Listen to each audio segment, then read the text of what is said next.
All right, Craig Dostie here with Dostie's View, and today I wanted to talk about telemark innovation. It's kind of interesting to me, anyway.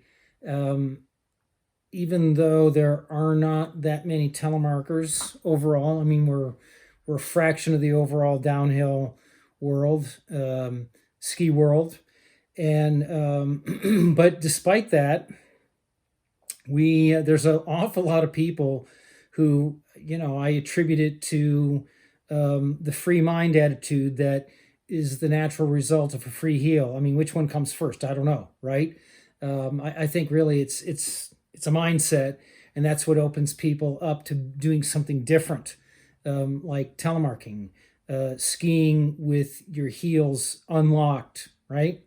Um, and one of the things about telemarketing is that it's very much a unique and personal type of skiing, in that everyone kind of does the same moves for telemarketing, but everyone does them their own unique way. You've heard me say this, write about this, other people say this. It's kind of the way that it is, okay? And because of that uniqueness, all right, telemark systems, the combination of a boot and a binding that allow you to control the skis so that you can ski in the telemark style, those tend to people want different things because of the uniqueness of their style. And what that has done is created an arena for innovation. And by and large, this did not occur much until the switch to NTN. That's not to say that there weren't people who developed new and different bindings. I mean, when it started out with just 3 pins, and then cables were added, and once cables were added, there was all kinds of different permutations of cable bindings, side routed, underfoot cable routing, and then the advent of a free pivot was added, which made things a little bit more complex.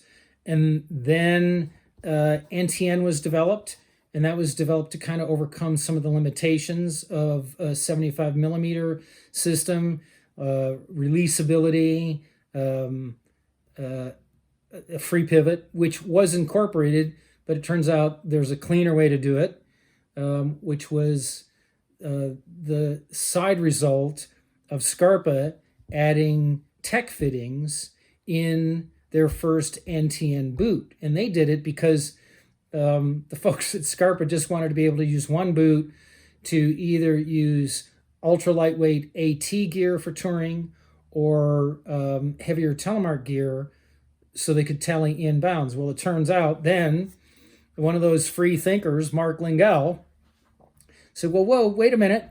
Why can't we use that 2-pin low-tech toe with a telemark boot that has the fittings, and do a cable so a 2-pin cable binding instead of a 3-pin cable binding?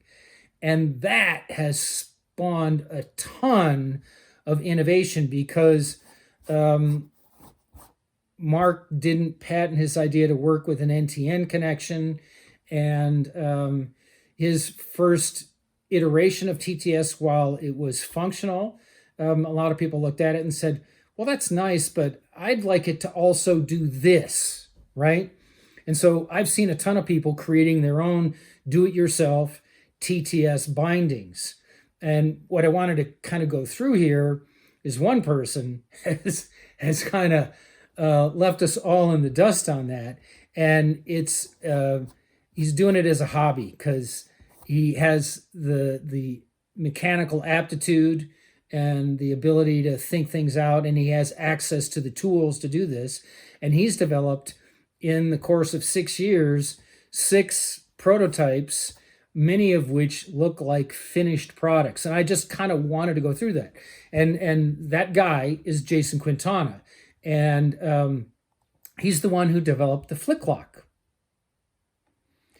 So if you're using adjustable ski poles, chances are really high that you are using a flick lock adjustment on your poles.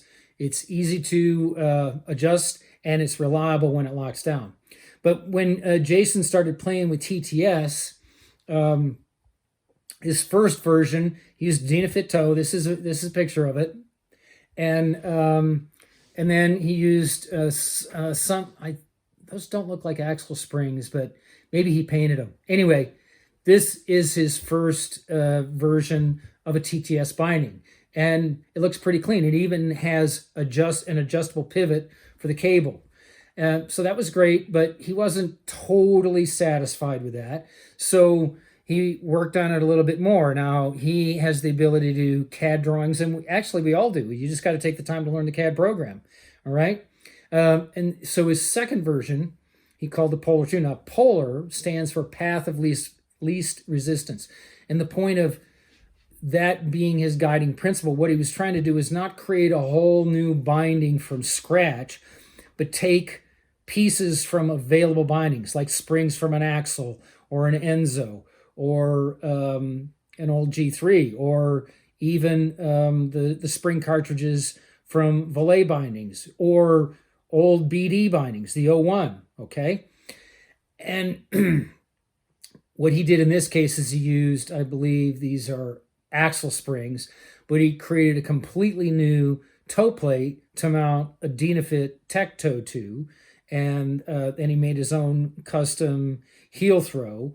And one of the nice things about this binding, Polar 2, is that it's not obvious just looking at it statically, but you can pull the cable forward on that toe piece so that the springs are in front of the toe, and then you can tug the cable loose underneath on the sides, put that in your pack, and now you have a very light AT-like binding for going uphill. All right, there's very little drag weight. You're not carrying the springs; they're on your back, and up you go. I think that's more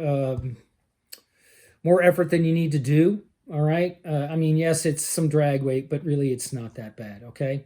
Well, turns out then that Jason had a bad tele accident and broke his leg, and he fractured his fibula in two places, tore his ACL and his MCL, and stretched and tore ligaments in his ankle. So he was hurting, right? And so in his next iteration, he decided to look at the NTN second heel connection, but he wanted to have better releasability. So his first foray was he used a Meijo spring box and a Dynafit toe, like this right here, okay? But like I said, he wanted to have better releasability. So after doing some research into tech toes, he decided that the Ski Trab TR2 was a much better toe. And so he developed two bindings in the course of a couple of years here, the last 2 years. So he used the TR2 toe and dropped the Dynafit toe and didn't want to use the Meijo toe. He felt that the Meijo, the resistance to release was too high. He wanted it to release easier. That's why he went with the TR2 toe, because it opens horizontally, not vertically, right? So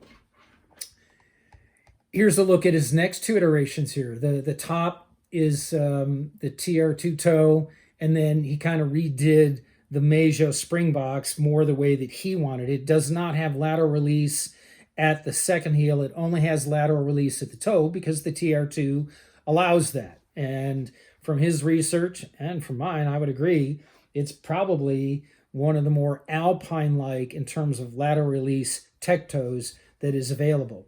Having accomplished that, he said, okay, the things that 22 Designs are doing are pretty cool too. So his next iteration is this binding on the bottom there. And so he used the leaf spring concept of 22 Designs with the TR2 toe.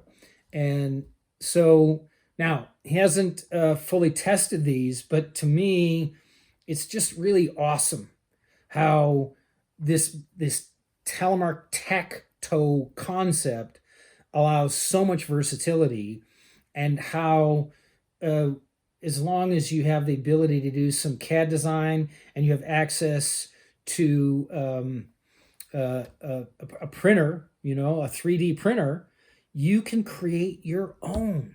All right. And this just gives you some idea of the level to which you can take this if you're willing to invest the time. Now, is this going to save you money? No. Are you going to be able to develop a binding that complements your style? Maybe. I mean, the reality is, after investing all that energy and time into making your own custom telemark binding, if it turns out that it really doesn't ski any different than a Lynx, my guess is, or a Meijo or a TTS, whatever it is, okay, you're just going to adapt your style, right? So, but here's the thing. It's your unique binding that you will adapt to your unique style. And so your free mind gave you a very unique Freeheel. And that's one of the cool things and one of the ways that we spread Telemark.